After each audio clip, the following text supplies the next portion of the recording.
course, there are pros and cons to everything in life that sucks. So I've split this video up into two sections, one being the pros and one being the cons. So if you're not a very negative person, you can just skip right to the pros. But without further ado, let's just start talking about why I don't think that the Go Cube is worth it. So con number one is that this cube is $70. Now this right here is a $50 bill, and that's because $70 bills don't exist yet.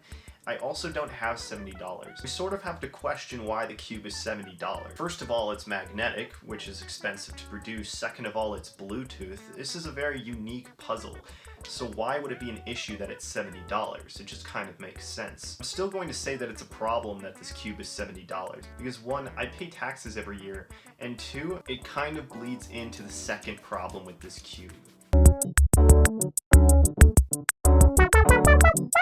The second problem with this cube is the app itself that it comes with. Right off the bat, this app is very obviously geared towards beginners. It teaches you how to solve the Rubik's Cube using the beginner method. None of the bots that you race are very fast at all. It gives you like 2 minutes to scramble the cube, and apparently that's pretty much featured as one of the challenges, doing the scramble in time. Overall, it's just very obvious that the app is designed for beginner cubers, which of course isn't a bad thing, except the cube is $70, which kind of brings me to my overall point.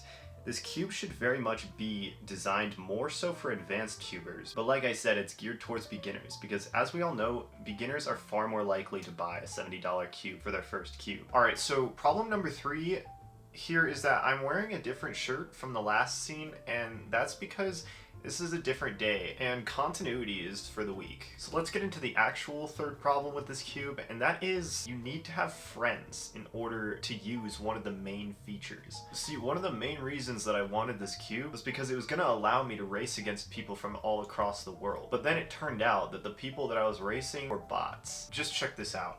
So first ignore the fact that my phone is decomposing, and we're gonna go to matches, pro cuber, just go all the way to expert and find match. And then, yes, Ian, my favorite real person. Yes, some very natural turns coming from Ian here. Using Tuluk OLL as experts do as well. Getting to race on 3x3 against anyone across the world is such a cool concept.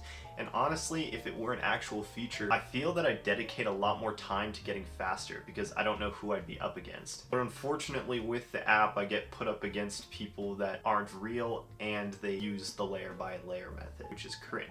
Now, of course, you can still race against real people.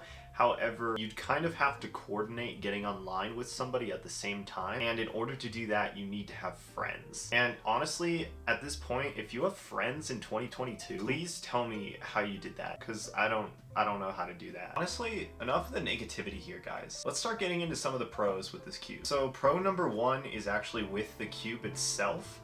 If you turn the cube around and really look closely at it, you'll see that every single side has its individual color. Furthermore, every single side on the cube does indeed turn 360 degrees, and just overall, this is a Rubik's Cube. Pro number 2 is actually with the app itself. Now, this is probably one of my favorite features of the app, and it's kind of actually one of the hidden features that might not get used as often as the other features, but if you actually slide your finger up from the bottom of the screen, it'll bring up these 4 options here.